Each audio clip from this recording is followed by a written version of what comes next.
रामपुर गांव में शारदा और अनामिका सास बहू रहा करती थी। शारदा को पूजा पाठ करना बहुत पसंद था, इसीलिए जब भी कोई त्योहार आता था वो सभी लोगों को बुलाया करते थे उनके साथ पूजा पाठ करने के लिए। अनामिका को पूजा पाठ कुछ खास पसंद नहीं थी, इसीलिए सासू माँ की इस पागलपन की वजह से उसे बहुत भुगतना पड़ता था। अपने पति से इस बारे में कहने के बावजूद कोई फायदा नहीं हुआ। तब एक दिन अनामिका कहती है, अजी मुझे आपसे कुछ खास बात करनी है। इतनी रात को तुम क्या बात करोगी? मुझे शांति से सोने दो। इस वक्त के अलावा आप तो मिलते ही नहीं मुझे। आप ही बताइए, सुबह से उठने के बाद से हमेशा आप काम के सिलसिले से बाहर ही रहते हैं। 10 मिनट के लिए भी कभी मुझसे आप बात नहीं करते हैं। कम से कम अभी तो मेरी बात सुन लीजिए ना। ठीक है, जो कहना है कहो। चाहे कोई भी त्योहार क्यों ना हो, तुम लोग मुझे कभी भी मेरे मायके नहीं जाने देते। हर औरत को मन करता मायके में भी त्योहार मनाने का, पर तुम्हारी माँ पूजा कह के मुझे हमेशा यहीं पे रोक लेती है। तो क्या मेरी माँ तुम्हें परेशान करती है? तुम हमेशा माँ के बारे में कुछ न कुछ शिकायत करती रहती हो। तुम्हें क्या लगता है ये मजाक है? कम से कम वो तुम्हारा भलाई सोचती है, पर वो गलत है। तुम बस यही कह के हल्ला करती हो। अजी अब मैं क्या कहूँ? एक बार के लिए कम से कम आप मुझे मेरे मायके भेज दीजिए ना। विनायक चतुर्थी होने में और 3 दिन बचे हैं। मैं इस बार अपने मायके में यह त्योहार मनाना चाहती हूँ। इस बार के लिए कम से कम इस त्योहार के लिए मुझे वहाँ जाने दीजिए। यहाँ मेरी बात नहीं चलने वाली। अगर तुम्हें मायके जाना ही है तो माँ से इजाजत लेनी होगी। अरे मैं सासू माँ से नहीं पूछूंगी, आप ही जाके पूछिए। ठीक है, कल सुबह माँ से एक बार मैं पूछूंगा। अगर माँ कही कि तुम जा सकती हो तभी तुम जाओगी, ठीक है ना? ठीक है जी। अगले दिन सुबह उत्साह के मारे अनामिका जल्दी नींद से उठ जाती है और अपने पति के पास जाती है। रमेश उस वक्त नाश्ता कर रहा था। उसके सामने बैठ के शारदा भी नाश्ता कर रही थी। माँ, मुझे तुमसे एक बात कहनी है। क्या बात बेटा?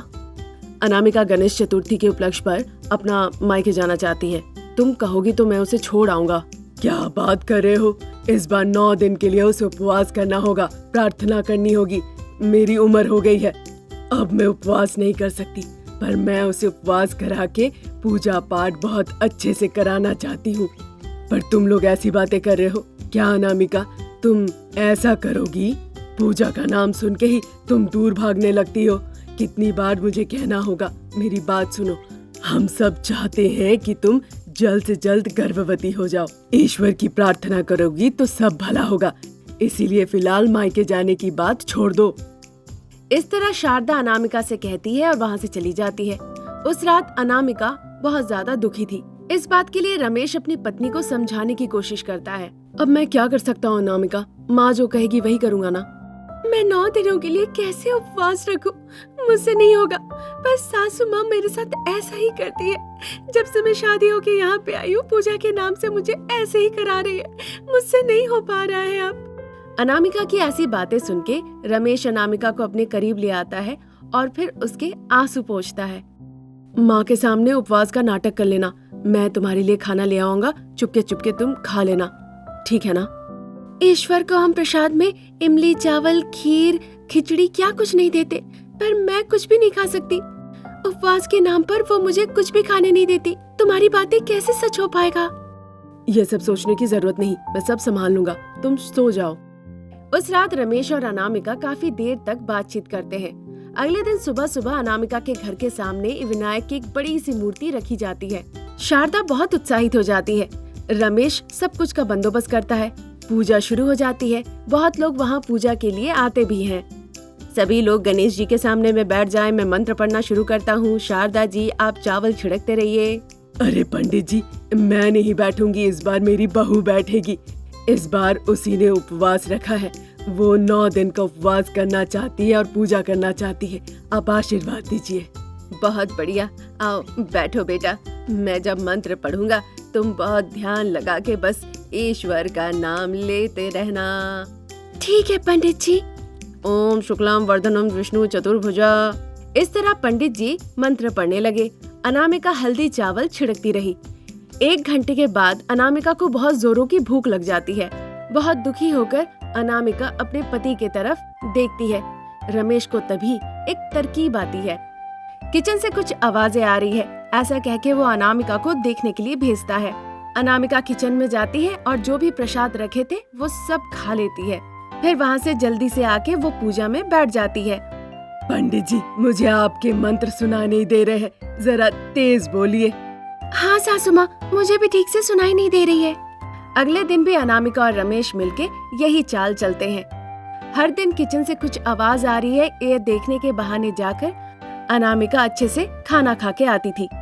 हर दिन घर का सारा खाना खत्म हो जा रहा था। इस तरह प्रसाद गायब होते देख शारदा को थोड़ा संदेह होता है।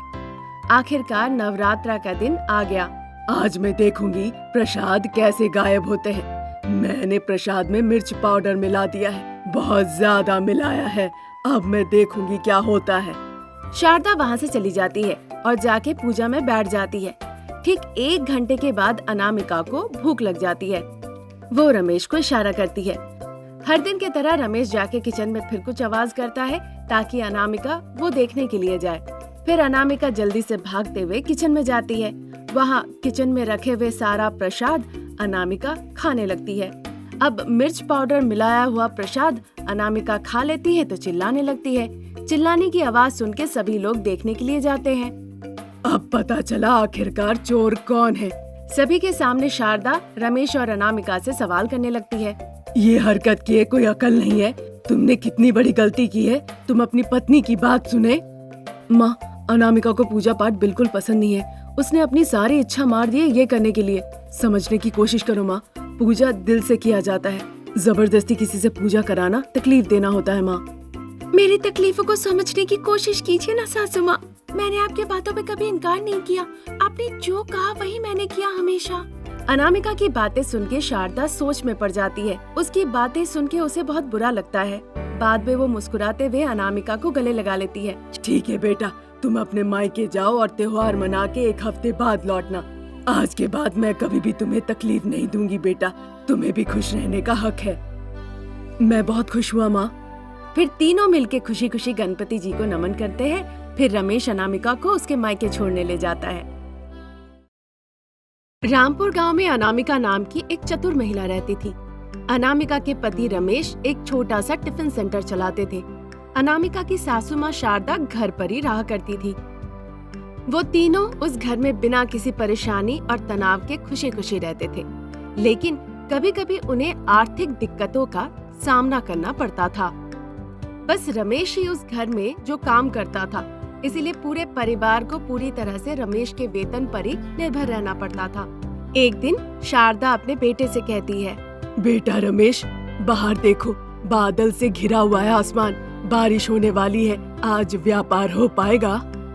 वही तो माँ, मैं भी सोच रहा हूँ। कह रहे हैं कि चक्रवात की संभावना है। पिछले सप्ताह से सब्जियों के दरों में वृद्धि भी हुई है। किराने का सामान भी महंगा हो गया है।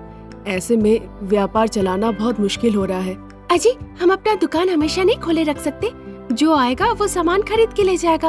वैसे भी दुकान खोले रखने में हमें कोई दिक्कत भी नहीं। वो तो ठीक है अनामिका, पर दुकान के सारे राशन खत्म हो चुके हैं।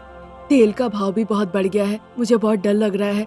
पता नहीं किस दिन ऐसा हो कि मुझे ये टिफिन सेंटर बंद न करना पड़े। अरे पगले, तुम डरोगे तो कैसे चलेगा? तुम मेरे बेटे हो, क्या तुम्हें मेरी बुद्धि और साहस नहीं मिला? तुम इस तरह से डरोगे तो कैसे चलेगा? चाहे कुछ भी हो जाए, हमें आगे ही बढ़ना है, तभी सफलता मिलेगी। अरे अनामिका, तुम कुछ क्यों नहीं कहती? अजी, आप बस इस चीज के लिए इतने दुखी क्यों है? पहले हमें दुकान खोले रखना होगा। अपनी तरफ से हमें कोशिश करनी पड़ेगी। जो है उसी से काम चलाना होगा। फिर आज जब पैसे मिलेंगे तो उससे जाके हम सामान ले आएंगे। ये हिसाब बढ़िया है। तुमने बहुत अच्छा कहा बहू। अनामिका रमेश जाके टिफिन शॉप खोल देते हैं। जो भी कुछ उनके पास सामान थे उससे कुछ कुछ बना लेते हैं। सुबह के 11 बज गए, फिर भी एक ग्राहक उनके दुकान में कुछ खरीदने के लिए नहीं आए। क्योंकि बारिश हो रही थी, इसलिए एक इंसान भी सड़क पे नहीं था। भारी बरसात के कारण जो टिफिन रमेश और अनामिका ने बनाया था वो भी खराब हो गए। वो फेंक नहीं पाए, इसीलिए वो उसे घर ले आए। उसी नाश्ते को वो दोपहर में तीनों मिलके खा लेते हैं। ये सब सोच के रमेश की आंखों से आंसू निकल आते हैं। अजी, मत रोइए, क्यों चिंता कर रहे हैं? लड़कियों के तरह क्यों रो रहे हो? आज कोई नहीं आया, पर कल जरूर कोई ना कोई आएगा। हाँ, आके क्या फायदा होगा? आज तो सारा राशन पानी खत्म हो गया। आज जो पैसे कमाते उन्हीं पैसों से कल सोचा था कि राशन लेकर आऊंगा। आज कोई नहीं आया, व्यापार गोविंदा गोविंदा हो गया। कल दुकान खोलने के लिए हमारे पास एक भी रुपए नहीं है सासू माँ। तो क्या दुकान बंद करना पड़ेगा हमें? हाँ सासू माँ। हाय भगवान, आप हमारे साथ ऐसा क्यों कर रहे हैं? हमारी जिंदगी के साथ क्यों खेल रहे हैं? हमें बचाइए, बचाइए।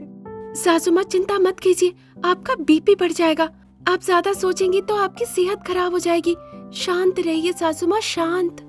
इस तरह से अनामिका शारदा और रमेश को समझाती है। अगले दिन बारिश रुक जाती है, लेकिन क्योंकि दुकान में सामान नहीं था इसलिए रमेश दुकान नहीं खोल पाया। अनामिका और शारदा घर पे खाना पकाने के दौरान बस यही सोच रहे थे। घर पे भी खाना पकाने के लिए सब्जियां नहीं थी। अनामिका सब्जी लेने दुकान जाती है। वहाँ जो सब्जी का दुकान था, वहाँ रानी नाम की एक लड़की जो सब्जी बेच रही थी। क्या दीदी ऐसी हालत है? हर दिन तो रमेश आते हैं सब्जियां लेने के लिए और तुम लोगों ने टिफिन सेंटर भी नहीं खोला, क्या बात है? वो तो ठीक है, पर तुम हर दिन टिफिन लेने आती हो ना, कल तुम क्यों नहीं आई? वो कल मेरे पिताजी आने के दौरान मैगी के पैकेट ले आए थे और मैंने उस मैगी को 2 मिनट में बना के तैयार कर लिया और उसे बन के अंदर रख के खाओगी ना तो बहुत स्वादिष्ट लगेंगे खाने में। कोई भी खा सकता है क्या? क्या खाने में स्वादिष्ट है? हाँ दीदी, आजकल का ट्रेंड है। सभी लोग आजकल पिज्जा, बर्गर, मैगी यही सब खाना पसंद करते हैं। बारिश में गर्मा गर्म मैगी खाने में बहुत मजा आता है। मेरा छोटा भाई है ना, उसे बर्गर खाना बहुत पसंद है। वो चिकन बर्गर जरूर खाता है। कल ही तो मैं और मेरे भाई ने खाया, इसीलिए हम टिफिन सेंटर नहीं गए दीदी। ठीक है, तुम्हारा खाना तुम्हारी इच्छा। मुझे 1 किलो बैगन दे देना। ऐसा कह के अनामिका पैसे देती है और जरूरत की चीजें ले लेती है। वहाँ से चली जाती है, पर उसके दिमाग में रानी की बातें ही घूमती है। कई दिनों पहले अनामिका को याद आता है कि उसने एक बार मैगी खाया था। ये सोचकर अनामिका को एक तरकीब आती है। जैसे ही वो घर लौटती है, अनामिका वो तरकीब अपनी सासू माँ और पति को बताती है। अजी सासू माँ, आप दोनों को मैं अपना एक तरकीब बताना चाहती हूँ।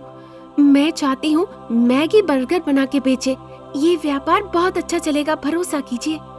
हमारे पास पैसे नहीं है अनामिका, ऐसे वक्त में हम कैसे करेंगे? तुम कैसे सोच भी सकती हो? हाँ तुम चुप रहो बेटा, उसे पता नहीं क्या हमारे पास पैसे नहीं। वो जरूर कुछ सोच के ही कह रही होगी। तुम बताओ बेटा, ये व्यापार हम कैसे करें, वो भी बिना पैसे के? मैगी बर्गर बनाने के लिए हमें ज्यादा पैसे नहीं लगेंगे। बस मैगी के पैकेट चाहिए और बर्गर के लिए बन चाहिए और पत्तेदार सब्जी काफी है। इस व्यापार को हम बहुत आराम से चला सकते हैं माँ जी। वो ठीक है, पर अभी मैगी बर्गर बनाने के लिए सब इंतजाम कैसे करोगी बताओ? अगर हम रानी से बात करें तो वो 1 हफ्ते का साग सब्जी उधार में दे देगी, उसी से काम हो जाएगा। और अगर कहीं से मैगी पैकेट उधार में मिल जाए, बाकी ब्रेड तो हम घर पे ही बना सकते हैं। मैं सब बंदोबस्त कर लूंगी जी। अगर आप थोड़ी सी मदद करते हैं तो हम इस व्यापार से बहुत पैसे कमा सकते हैं। अनामिका के मैगी बर्गर के इस व्यापार में रमेश और शारदा उसे मदद करते हैं। अगले दिन से ही अनामिका अपने टिफिन सेंटर में मैगी बर्गर बेचना शुरू कर देती है। अब क्योंकि ये सब खाना लोगों का ट्रेंड बन चुका था, इसीलिए कई लोग खरीदने आते हैं। खास करके बच्चे आगे आते हैं इसे खरीदने के लिए। ऐसा तक कि माँ पिताजी से लड़ झगड़ के पैसे लेके वो मैगी बर्गर खाने आते हैं। 1 हफ्ते के अंदर ही अनामिका का व्यापार बहुत फेमस हो जाता है। आसपास के इलाकों में भी मैगी बर्गर मतलब अनामिका का नाम सुनाई देने लगा। रमेश टिफिन सेंटर बदल के अब अनामिका मैगी बर्गर सेंटर हो गया। 2 हफ्ते में ही उनकी कमाई दुगनी हो जाती है।